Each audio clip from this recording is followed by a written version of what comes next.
Today, we'll explore how organizations identify, assess, and analyze risks to ensure the security and integrity of their information systems and assets. Risk identification is the first step in the risk management process. It involves recognizing potential threats and vulnerabilities that could negatively impact an organization. This includes identifying risks from various sources like cyber threats, human error, system failures, and natural disasters.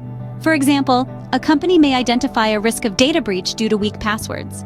Risk assessments can be categorized as ad hoc, recurring, one-time, or continuous. Ad hoc assessments address specific issues as they arise. Recurring assessments happen at regular intervals. One-time assessments are conducted for specific events, and continuous assessments are ongoing processes. For instance, a financial institution might perform continuous risk assessments due to the dynamic nature of financial threats. Risk analysis can be qualitative or quantitative. Qualitative analysis assesses the severity of risks based on subjective criteria, while quantitative analysis uses numerical methods. Qualitative analysis might involve ranking the likelihood of risks, whereas quantitative analysis could use formulas to calculate potential losses.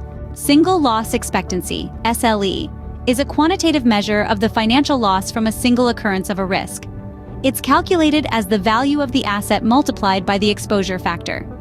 For example, if a critical server valued at $100,000 has a 40% exposure factor, the SLE would be $40,000. Annualized loss expectancy, ALE, estimates the yearly cost of a risk.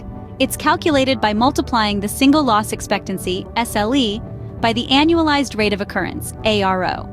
ALE helps organizations prioritize risks based on potential financial impact. The annualized rate of occurrence, ARO, is the likelihood of a risk occurring in a year.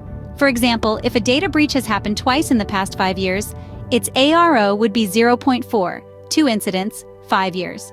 Probability and likelihood assess the chance of a risk occurring, while the exposure factor determines the percentage of loss if it occurs.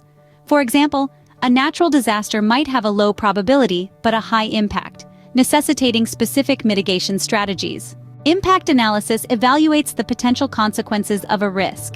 It considers factors like financial loss, reputation damage, and operational disruption. Understanding the impact is crucial for prioritizing risks and planning appropriate responses. In conclusion, effective risk management in cybersecurity involves a systematic process of identifying, assessing, and analyzing risks. Organizations must continuously evaluate their risk landscape to protect their assets and maintain operational integrity.